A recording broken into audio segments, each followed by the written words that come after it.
جس میں قرآن اول نازل ہوا جو لوگوں کا رہنما ہے، اور جس میں ہدایت کی کھلی نشانیاں ہیں، اور جو حق و باطل کو الگ الگ کرنے والا ہے۔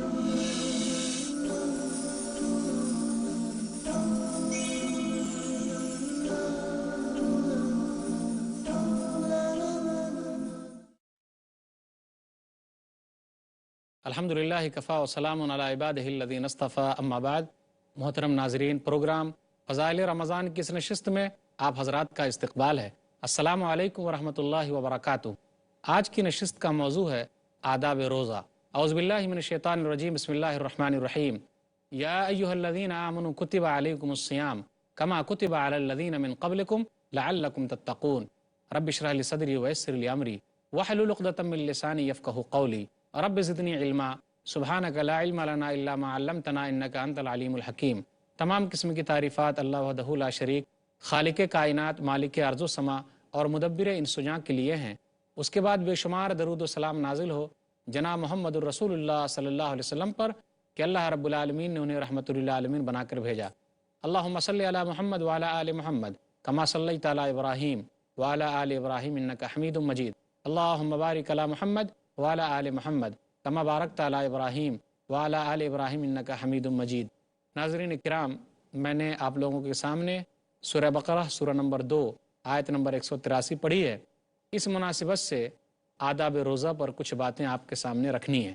آداب روزہ سے میری مراد یہ ہے کہ روزہ صرف اس چیز کا نام نہیں کہ آدمی کھانے پینے اور دن میں اپنی بیوی سے جماع سے رک جائے، بلکہ حقیقی معنوں میں آداب روزہ تو وہ ہے کہ آدمی اپنی زبان کا بھی روزہ رکھے، آدمی اپنے دل کا بھی روزہ رکھے، آدمی اپنی نگاہوں کا بھی روزہ رکھے، آدمی اپنے پیٹ کا بھی روزہ رکھے، آدمی اپنی شرمگاہ کا بھی روزہ رکھے، آدمی اپنے ہاتھ پاؤں کا بھی روزہ رکھے۔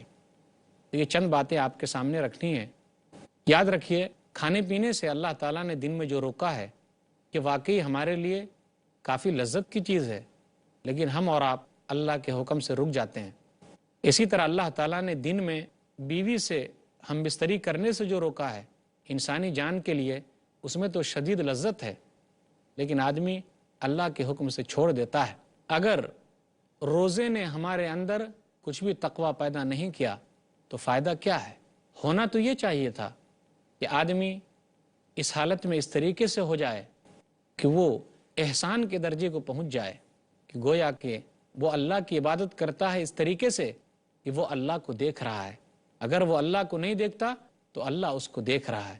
یہ جذبہ جس کے اندر پیدا ہو گیا وہ آدمی کامیاب ہے، ورنہ اگر یہ جذبہ پیدا نہیں ہوا روزے سے کوئی فائدہ نہیں۔ وہ حدیث ہمیں یاد کرنی چاہیے کہ بہت سارے روزہ دار ہوں گے جس کو بھوک اور پیاس کے سوا کچھ بھی حاصل نہیں ہوتا۔ سنن ابن ماجہ کتاب الصیام کتاب نمبر 7 حدیث نمبر 1690، رب صائم لیس لہ من صیامہ الا الجوع۔ بہت سارے روزہ دار ہیں جس کو بھوک کے علاوہ کچھ بھی حاصل نہیں ہوتا، تو ایسے روزے کا فائدہ کیا؟ آداب روزہ تو یہ ہے کہ آدمی اپنی زبان کا روزہ رکھے۔ زبان کا روزہ کیا ہوگا؟ زبان کا روزہ تو یہ ہے کہ آدمی کسی کی غیبت نہ کرے، چغل خوری نہ کرے، شرکیہ کلمات زبان سے نہ نکالے، کسی پر تہمت نہ لگائے، کسی کو برا بھلا نہ کہے، کسی کے خلاف لوگوں کو نہ بھڑکائے، کسی کے خلاف کسی کے پاس جا کر غلط شکایت نہ کرے۔ زبان پر کنٹرول کرنا کافی اہم ہے۔ روزہ تو اس لیے آیا ہے کہ ہم اپنی زبان پر کنٹرول کرنا سیکھ لیں۔ آپ یاد رکھیے، پورے جسم کے اندر زبان ہی ایک ایسی چیز ہے اور اس کی اہمیت تو اتنی زیادہ ہے کہ وہ کسی کو اونچا اٹھا دے، اور اگر زبان خراب ہو گئی، زبان سے کچھ نکل گیا تو آدمی پل بھر میں نیچا ہو جاتا ہے۔ تو یہی زبان مٹھائی بھی کھلائے اور یہی زبان مار بھی کھلائے۔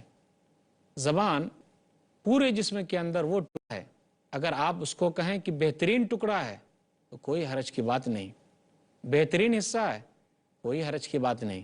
اگر آپ اس کے لیے یہ بھی کہیں کہ وہ سب سے خراب حصہ ہے تو اس میں بھی کوئی حرج کی بات نہیں۔ سب سے خراب جزو ہے پورے جسم کا، جس سے تمام حصے جو ہیں جسم کے پناہ مانگتے ہیں، وہ کون ہے؟ یہ زبان ہے۔ زبان درست رہے، صحیح رہے تو آدمی کامیاب ہو جائے، اور زبان خراب ہو جائے، میٹھی بول نہ بولے تو آدمی پل بھر میں کسی کی نگاہوں سے گر جائے۔ تو یہ ہے زبان کی حفاظت کرنا۔ اور یاد رکھیے، ہماری زبان سے جو بھی چیز نکلتی ہے اس کی بڑی اہمیت ہے۔ اللہ نے کہا سورہ قاف سورہ نمبر 50 آیت نمبر 18، ما یلفظ من قول الا لدیہ رقیب عتید، کہ ہماری زبان سے جو بھی لفظ نکلتا ہے اس کے لیے ایک نگران متعین ہے، محافظ، اور وہ اس کو لکھ لیتا ہے۔ تو اپنی زبان کا غلط استعمال نہ کیجیے، عام طور پر بھی نہیں کرنا چاہیے، لیکن روزے کی حالت میں تو اور نہیں کرنا چاہیے۔ نبی صلی اللہ علیہ وسلم نے کہا، صحیح بخاری کتاب الصوم کتاب نمبر 30 حدیث نمبر 1903، من لم یدع قول الزور والعمل به فلیس للہ حاجۃ فی ان یدع طعامہ وشرابہ، جس آدمی نے جھوٹ بولنے اور جھوٹ پر عمل کرنے سے اپنے آپ کو نہیں روکا، اللہ کو کچھ بھی ضرورت نہیں ہے کہ وہ بھوکا پیاسا رہے۔ اس آدمی کے بھوکا پیاسا رہنے سے اللہ کو کچھ بھی ضرورت نہیں ہے۔ اگر اس آدمی نے جھوٹ بولنے اور جھوٹ پر عمل کرنے سے اپنے آپ کو نہیں روکا، تو دیکھا آپ نے، زبان کا روزہ یہ ہے۔ یاد رکھیے، زبان کا روزہ تو اس وقت اور زیادہ عام ہوتا ہے جب کوئی آدمی ہمیں گالی دے، کوئی ہم سے لڑائی جھگڑا کرے۔ غور کیجئے اس بات پر۔ آئیے نبی صلی اللہ علیہ وسلم کی ایک حدیث پر غور کریں، وہ یہ ہے، صحیح بخاری کتاب الصوم کتاب نمبر 30 حدیث نمبر 1904، وَإِذَا كَانَ يَوْمُ صَوْمِ أَحَدِكُمْ فَلَا يَرْفُثْ وَلَا يَصْخَبْ فَإِنْ سَابَّهُ أَوْ قَاتَلَهُ فَلْيَقُلْ إِنِّي امْرُؤٌ صَائِمٌ، جب تم میں کا کوئی آدمی روزے سے رہے تو دل لگی کی بات نہ کرے، فسق و فجور کی بات نہ کرے، اور اگر کوئی اسے گالی دے دے یا اس سے لڑائی جھگڑا کرے تو اس کو چاہیے کہ وہ یہ کہے میں روزے سے ہوں۔ اگر وہ ایسا کہتا ہے تو وہ دو پیغام دے رہا ہے۔ یہ پیغام دے رہا ہے کہ روزہ دار کا کام لڑائی جھگڑا کرنا نہیں ہے، روزہ دار کا کام گالی دینا نہیں ہے، یا پھر وہ یہ پیغام دے رہا ہے کہ میں روزے سے ہوں، میں ایسا کام نہیں کر سکتا۔ اچھے لوگوں کی نشانی نہیں ہے، روزہ داروں کی نشانی نہیں ہے، روزہ دار کی علامت نہیں ہے کہ وہ لڑائی جھگڑا کرے، وہ گالی بات دے، ایک دوسرے کو برا بھلا کہے۔ ایسا نہیں ہو سکتا۔ یہ زبان تو اتنی اہم ہے کہ اس کی وجہ سے بہت سارے لوگ جہنم میں جانے والے ہیں، اس کا نقصان اتنا زیادہ ہے۔ سنن ترمذی کتاب الایمان کتاب نمبر 38 باب نمبر 8 حدیث نمبر 2616، معاذ بن جبل رضی اللہ تعالیٰ عنہ سے نبی صلی اللہ علیہ وسلم نے کہا، اے معاذ، لوگ جو جہنم میں جائیں گے اکثر جانے والے ایسے ہوں گے جو اپنی زبان کی کٹائی کی وجہ سے جہنم میں جائیں گے۔ اس لیے ہم سب کے لیے ضروری ہے کہ ہم لوگ اپنی زبان کا روزہ رکھیں، جھوٹ بولنا چھوڑ دیں، جھوٹ پر عمل کرنا چھوڑ دیں، جھوٹ کی کھیتی باؤ کرنا چھوڑ دیں، لوگوں کو جھوٹ کی طرف بلانا چھوڑ دیں، غیبت چغل خوری سے دور رہیں۔ یہ ہے زبان کا روزہ۔ اب میں چند باتیں آپ کے سامنے دل کے روزے کے تعلق سے رکھنا چاہتا ہوں کہ آدمی صرف کھانے پینے سے باز نہیں رہا، اپنی بیوی سے ملنے سے باز نہیں رہا، بلکہ اس کے لیے ضروری ہے کہ اپنے دل کا بھی روزہ رکھے۔ اور دل کا روزہ کیا ہے؟ شرکیہ کلمات کو دل میں نہیں رکھنا ہے، توحید کو اپنے دل میں جمانا ہے۔ کینہ، کپٹ، حسد، جلن، بغض، عداوت، دشمنی، کسی بھائی کو حقیر سمجھنا، کسی سے جلنا، کسی سے حسد کرنا، کسی کو حقیر سمجھنا، ایسا نہیں ہے، یہ نہیں کرنا ہے۔ روزہ رکھتے ہوئے تو اور نہیں کرنا ہے، ویسے بھی نہیں کرنا ہے، لیکن دل کا روزہ تو یہ ہے کہ آدمی تمام شرکیہ باتوں سے دور رہے، کینہ کپٹ سے دور رہے، حسد سے دور رہے، جلن سے دور رہے۔ نبی صلی اللہ علیہ وسلم نے کہا تھا، صحیح بخاری کتاب الایمان کتاب نمبر 2 حدیث نمبر 52، کہ پورے جسم کے اندر وہ ٹکڑا ایک ایسا ہے، اگر وہ سیدھا رہے گا تو ہر چیز سیدھی رہے گی، اور اگر وہ ٹیڑھا ہو گیا تو ہر چیز ٹیڑھی ہو جائے گی۔ ماں ام سلمہ نے نبی صلی اللہ علیہ وسلم سے کہا کہ آپ صلی اللہ علیہ وسلم یہ دعا بہت زیادہ پڑھتے ہیں۔ سنن ترمذی کتاب الدعوات کتاب نمبر 45 حدیث نمبر 3522، یا مقلب القلوب ثبت قلبی علی دینک، اے دلوں کے پھیرنے والے، تو میرے دل کو دین پر ثابت قدم رکھ۔ تو نبی صلی اللہ علیہ وسلم نے کہا، اے ام سلمہ سن لے کہ لوگوں کے جو دل ہیں وہ رحمان کی انگلیوں کے درمیان ہیں. فمن شاء اقامہ ومن شاء ازاغا، وہ جس کو چاہے درست رکھے، وہ جس کو چاہے ٹیڑھا کر دے. راوی نے اس آیت کی تلاوت کی، سورہ ال عمران سورہ نمبر 3 آیت نمبر 8. ربنا لا تزغ قلوبنا بعد اذ ہدیتنا وہب لنا من لدنک رحمہ انک انت الوہاب. اے ہمارے رب، تو ہمارے دل کو ہدایت کے بعد نہ پھیر. وہب لنا من لدنک رحمہ، اور تو اپنی طرف سے ہمارے لیے رحمت اتار. انک انت الوہاب، تو بہترین دینے والا ہے. مومن آدمی کا دل ہمیشہ تکبر سے، غرور سے پاک و صاف ہوتا ہے. نبی صلی اللہ علیہ وسلم نے ارشاد فرمایا، صحیح مسلم کتاب الایمان کتاب نمبر 1 حدیث نمبر 91، لا يدخل الجنت من کان فی قلبہ مثقال ذرۃ من کبر، کہ وہ آدمی جنت میں داخل نہیں ہوگا جس کے دل میں ذرہ برابر کبر ہے، گھمنڈ ہے. ایک آدمی نے کہا، اللہ کے رسول، اگر کوئی آدمی چاہتا ہے کہ اس کے جوتے اچھے رہیں، اس کا کپڑا اچھا ہو، کیا یہ تکبر کی نشانی ہے؟ تو نبی صلی اللہ علیہ وسلم نے کہا، الکبر بطر الحق وغمط الناس، کہ کبر، گھمنڈ تو وہ ہے کہ حق بات کو دبایا جائے اور لوگوں کو حقیر سمجھا جائے. مومن آدمی کا دل ہمیشہ تواضع، خاکسار ہوتا ہے. وہ اپنے آپ کو بڑا نہیں سمجھتا، تکبر اور غرور کے ساتھ نہیں چلتا. اس کے دل میں یہ چیز نہیں ہے، وہ جانتا ہے. اس کے لیے سخت وعید آئی ہے. مسند احمد جلد نمبر 2 صفحہ نمبر 118، من تعظم فی نفسہ ومن اختال فی مشیتہ لقی اللہ وہو علیہ غضبان. جس آدمی نے اپنے نفس کو بڑا سمجھا اور چلنے میں تکبر اختیار کیا، وہ اللہ سے اس حالت میں ملے گا کہ اللہ تعالیٰ اس آدمی پر غصہ ہوگا. مسند احمد جلد نمبر 2 صفحہ نمبر 340، کسی مومن آدمی کے دل میں بخیلی اور ایمانداری ایک ساتھ جمع نہیں ہو سکتی.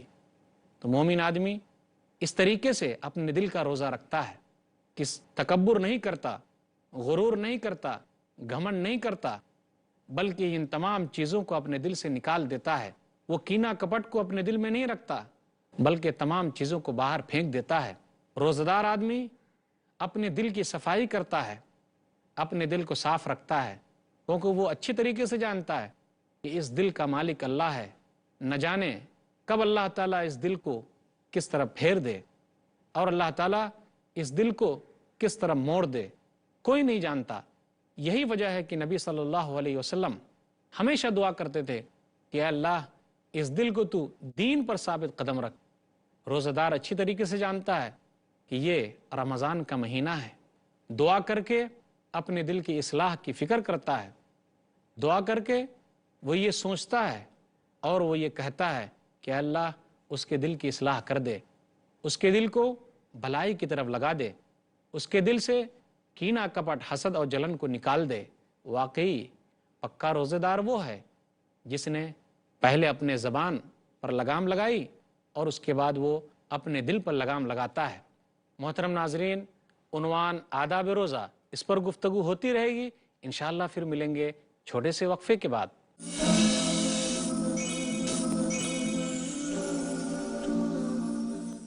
محترم ناظرین، السلام علیکم ورحمۃ اللہ وبرکاتہ. دوبارہ آپ کا استقبال ہے پروگرام فضائل رمضان میں. عنوان ہے آداب روزہ. زبان کے تعلق سے یہ بھی بات تھی جو مجھے کہنی تھی، وہ یہ کہ جب آدمی کسی سے غصے میں آ جاتا ہے تو بہت ساری باتیں بکنے لگتا ہے، لیکن روزہ دار اس کو روکتا ہے. غصہ آ جائے، اس کا علاج اسلام نے بتایا ہے، بہترین علاج ہے، اور وہ علاج ہم سب کو کرنا چاہیے، اس پر عمل کرنی چاہیے. نبی صلی اللہ علیہ وسلم نے کہا، اعوذ باللہ من الشیطان الرجیم. جو آدمی یہ پڑھے کہ میں اللہ کی پناہ میں آتا ہوں شیطان مردود سے، تو یہ غصے کے لیے بہترین علاج ہے. اسی طرح اگر آدمی کھڑا ہو تو بیٹھ جائے، اور آدمی اگر بیٹھا ہے تو وہ کیا کرے؟ لیٹ جائے. اس طریقے سے اس کا غصہ جو ہے وہ ٹھنڈا ہو جائے گا. جب آدمی غصے میں آ جاتا ہے تو بہت ساری باتیں بکنے لگتا ہے اور ادھر ادھر چلا جاتا ہے. پھر وہ یہ نہیں دیکھتا کیا وہ روزے سے ہے یا سامنے والا روزے سے ہے، کچھ بھی نہیں، کیونکہ اس کا دماغ جو ہے کہیں اور چلا گیا ہے. اس لیے شیطان اس مرحلے میں پورا کام کرا لیتا ہے۔ تعجب کر رہے ہوں گے کہ شیطان کو تو اللہ تعالیٰ نے اس مہینے میں جکڑ دیا ہے، پھر وہ کیسے روزے کی حالت میں ہم سے کام کرا لیتا ہے؟ بالکل ایک مثال ہے، اس کے ذریعے سمجھیے کہ جب چکی گھومتی رہتی ہے اور اگر چکی بند ہو جائے تو بند ہو جانے کے باوجود بھی چکی تھوڑا سا چل جاتی ہے۔ اس کا مطلب یہ کہ 11 مہینے تک جو شیطان، اور وہ بھی سرکش شیطان، ہم کو بہکاتے رہتے ہیں، تو اس کا اثر تھوڑا بہت بھی رمضان کے مہینے میں ہو جاتا ہے۔ اور خود بھی ہر انسان کے پیچھے جو شیطان لگا ہوا ہے وہ تو اس کو بھٹکانے کے لیے ہے ہی۔ اس لیے روزہ دار کو چاہیے کہ اپنے زبان کا روزہ رکھے، اس لیے روزہ دار کو چاہیے کہ اپنے دل کا روزہ رکھے۔ اب میں چند باتیں آپ کے سامنے آنکھ کے روزے کے تعلق سے رکھنا چاہتا ہوں۔ ویسے تو ہمیشہ ہی ہم سے کہا گیا ہے کہ ہم لوگ اپنی نگاہوں کی حفاظت کریں، خاص طور پر روزہ رکھتے ہوئے اور زیادہ نگاہوں کی حفاظت ہونی چاہیے کہ ہم اس آنکھ کے ذریعے حرام کام نہیں دیکھیں گے، اس آنکھ کے ذریعے حرام چیز کی طرف ہم نگاہ نہیں اٹھائیں گے، اس آنکھ کے ذریعے ہم اس چیز کو نہیں دیکھیں گے جس سے اللہ نے منع کیا ہے، جس سے رسول اللہ صلی اللہ علیہ وسلم نے منع کیا ہے۔ کیونکہ روزہ صرف کھانے پینے سے رکنے کا نام نہیں ہے، کیونکہ روزہ صرف دن میں اپنی بیوی سے جماع سے رکنے کا نام نہیں ہے، بلکہ روزہ یہ بھی ہے کہ ہم اپنی آنکھوں کا بھی روزہ رکھیں۔ صحیح طریقے سے ہم جانتے ہیں کہ اسلام کے اندر نگاہوں کی حفاظت کتنی اہم ہے۔ اور یاد رکھیے، نگاہ ہی تو سب کچھ ہے، اور نگاہ تو شیطان کا ایک زہریلا تیر ہے۔ جب آدمی اپنی نگاہ کسی کی طرف اٹھاتا ہے اور یہ نگاہ بری نگاہ ہو گئی تو اس سے بہت سارے نقصانات سامنے آتے ہیں۔ جب نگاہ کسی سے ملتی ہے تو آدمی مسکراتا ہے، اور پھر مسکراہٹ کے بعد کسی سے ملاقات کے وعدے ہوتے ہیں، پھر اس کے بعد ملاقات ہوتی ہے، پھر وہ چیز ہوتی ہے جو نہیں ہونا چاہیے۔ اس لیے آنکھ بھی زنا کرتی ہے۔ آدمی کو آنکھ کے زنا سے بچنا چاہیے، خاص طور پہ رمضان کے مہینے میں تو اور بچنا ہے، تاکہ ہم زیادہ سے زیادہ نیکیاں جمع کر سکیں۔ سبھی لوگ جانتے ہیں کہ جہاں اللہ تعالیٰ نے عورتوں کو حکم دیا کہ وہ پردہ کریں، وہاں مردوں کو بھی اللہ نے حکم دیا کہ وہ اپنی نگاہوں کو نیچی رکھیں۔ بہت سارے لوگ ہیں جو اپنی نگاہ کا غلط استعمال کرتے ہیں، اسے بچنا چاہیے، اور روزے داروں کو خاص طور پہ بچنا چاہیے۔ اللہ نے کہا سورہ نور سورہ نمبر 24 آیت نمبر 30، قل للمؤمنین یغضوا من ابصارہم ویحفظوا فروجہم ذالک ازکی لہم ان اللہ خبیر بما یصنعون۔ کہہ دیجیے آپ مومنوں سے کہ وہ اپنی نگاہیں نیچی رکھیں، شرمگاہوں کی حفاظت کریں، یہ ان کے لیے بہتر ہے، اور جو وہ لوگ کر رہے ہیں اللہ تعالیٰ ہر چیز سے باخبر ہے۔ پھر اس کے بعد اللہ تعالیٰ نے عورتوں سے کہا سورہ نور سورہ نمبر 24 آیت نمبر 31، وَقُلْ لِلْمُؤْمِنَاتِ يَغْضُضْنَ مِنْ أَبْصَارِهِنَّ وَيَحْفَظْنَ فُرُوجَهُنَّ۔ کہہ دیجیے مومنہ عورتوں سے کہ وہ اپنی نگاہیں نیچی رکھیں اور اپنی شرمگاہوں کی حفاظت کریں۔ اس لیے ہم سب کے لیے ضروری ہے کہ ہم نگاہوں کا بھی روزہ رکھیں، نگاہوں کو ان تمام بری باتوں سے بچا کے رکھیں جسے اللہ تعالیٰ نے روکا ہے اور رسول اللہ صلی اللہ علیہ وسلم نے روکا ہے۔ اب میں چند باتیں پیٹ کے روزے کے تعلق سے کہنا چاہتا ہوں۔ اس سے میری مراد کیا ہے؟ اس سے میری مراد یہ نہیں کہ ہم دن میں کھانا پینا چھوڑ دیں، وہ تو کھانے پینے سے رکنا تو روزہ ہے ہی۔ میری اس سے مراد یہ ہے پیٹ کے روزے سے کہ ہم حرام مال سے سحری نہ کھائیں، ہم حرام مال سے افطاری نہ کریں، حرام مال سے اپنا پیٹ نہ بھریں، ہم حرام مال سے اپنا پیٹ نہ بھریں، یتیموں کا مال نہ کھائیں، مسکینوں کا مال نہ کھائیں۔ اس لیے ہم کو سختی کے ساتھ اپنی غذا پر دھیان دینی ہے۔ یہ حرام کا تو نہیں ہے، حلال ہمیں کمانا ہے اور حلال ہمیں کھانا ہے، کیونکہ اللہ تعالیٰ نے ہم لوگوں کو حلال کمانے اور حلال کھانے کی تنبیہ کی ہے۔ اللہ نے کہا سورہ بقرہ سورہ نمبر 2 آیت نمبر 172، یا ایھا الذین آمنوا کلوا من طیبات ما رزقناکم واشکروا للہ ان کنتم ایاہ تعبدون۔ اے ایمان والو، جو ہم نے تم کو روزی دی ہے اس میں سے حلال کھاؤ اور اللہ کا شکر ادا کرو، اور تم لوگ میری ہی عبادت کرو۔ غور کیجئے، پیٹ کا روزہ تو یہی ہوگا کہ ہم اپنے پیٹ کے اندر حلال داخل کریں، حرام داخل نہ کریں۔ حلال کمانے اور حلال کھانے کے لیے تو اللہ تعالیٰ نے رسولوں کو بھی حکم دیا تھا۔ سورہ مومنون سورہ نمبر 23 آیت نمبر 51، یا ایھا الرسل کلوا من الطیبات واعملوا صالحا انی بما تعملون علیم۔ اے رسولو، تم لوگ حلال کھاؤ، نیک عمل کرو، جو تم لوگ کر رہے ہو اس کا جانکار ہوں۔ پتہ چلا اس آیت سے کہ حلال کمانا اور نیک عمل کرنا دونوں لازم و ملزوم ہے۔ جو آدمی حلال کمائے گا، حلال کھائے گا، اللہ تعالیٰ اسے نیک عمل کی بھی توفیق دے گا، اور جو نیک عمل کرے گا اللہ تعالیٰ اسے حلال کمانے اور حلال کھانے کی توفیق دے گا۔ نیک عمل میں بہترین عمل ایک روزہ بھی ہے۔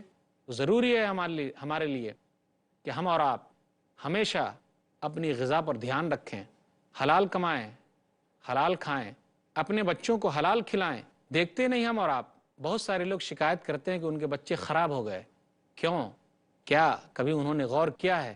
کہیں ایسا تو نہیں کہ ہم نے ان کو حرام کھلا کر بڑا کیا ہے، اس وجہ سے وہ لوگ غلط راستے پر چلے گئے؟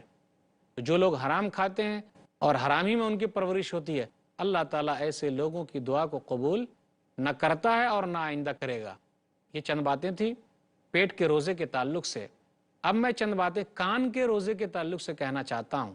وہ یہ ہے کہ ہمیں کان کا بھی روزہ رکھنا ہے، کسی کی غیبت نہیں سننی ہے۔ لوگوں کو بہت اچھا لگتا ہے کوئی کسی کی برائی بیان کر رہا ہے تو کان لگا کے سنتا ہے، جبکہ اس کے لیے ضروری ہے کہ وہ اسے منع کرے۔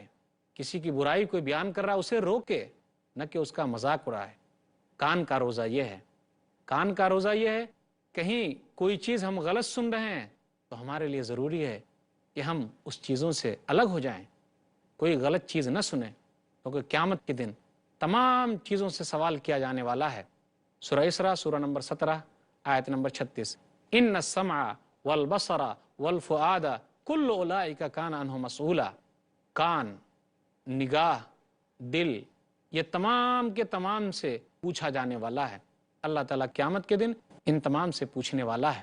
اس لیے کان کا بھی روزہ ہونا چاہیے، کان کا بھی روزہ صحیح طریقے سے رکھنا چاہیے۔ اب میں چند باتیں یہ کہنا چاہتا ہوں، ہاتھ کا بھی روزہ اور پاؤں کا بھی روزہ ہو۔ وہ کیسے؟ ہاتھ کا روزہ تو یہ ہے کہ ہم اس چیز کو نہ چھوئیں جس سے اللہ اور اس کے رسول نے منع کیا ہے۔ وہ تو ہمیشہ نہیں چھونا ہے، لیکن روزے کی حالت میں اس کا اور اہتمام کرنا ہے۔ پاؤں کا روزہ کیا ہوا؟ پاؤں کا روزہ وہی ہوا کہ اللہ اور اس کے رسول نے جس چیز سے منع کیا ہے ہم اس چیز کو نہ چھوئیں اور نہ اس چیز کی طرف چل کے جائیں۔ یہ چند باتیں آداب روزہ کے تعلق سے ہے۔ میں نے جو بات کہی وہ یہ کہ زبان کا بھی روزہ ہے، اور وہ سب سے اہم ہے کہ آدمی اگر جھوٹ بولنا اور جھوٹ پر عمل کرنا نہ چھوڑا، کوئی فائدہ نہیں ہے کہ وہ بھوکا پیاسا رہے۔ اسی طرح میں نے کہا دل سب سے اہم ہے۔ آدمی کو چاہیے کہ دل کا روزہ رکھے، شرک کو نکال دے، کینہ کپٹ کو ہٹا دے، جلن کو دور کر دے، اپنے دل کو صاف رکھے۔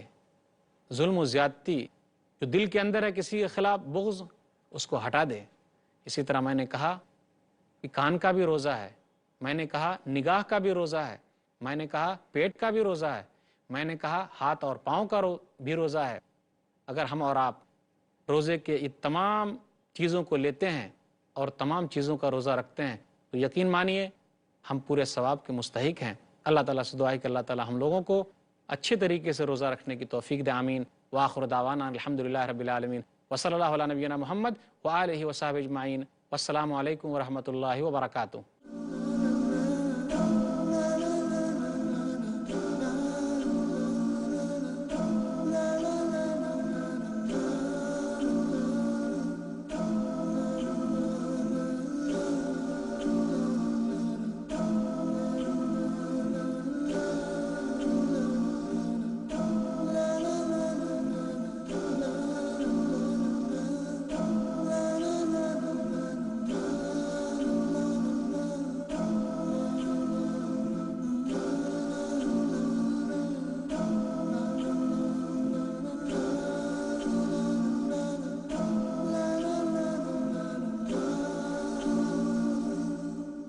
الصلاة على النبي والسلام على الرسول والأنبياء المرسلين كلهم مكرمون. الصلاة على النبي والسلام على الرسول والأنبياء المرسلين كلهم مكرمون. Blessings be upon Nabi, peace be upon the messengers, all the prophets who were sent, all of them were honored. Adam, Idris, Nuh, Saleh, Ibrahim, Lut, Ismail, Ishaq, Yaqub, Yusuf, Ayyub, Shu'aib, Musa, Harun, Dhul Kifli, داود, سليمان, إلياس, اليسع, يونس, زكريا, يحيى, عيسى, والآخر خاتم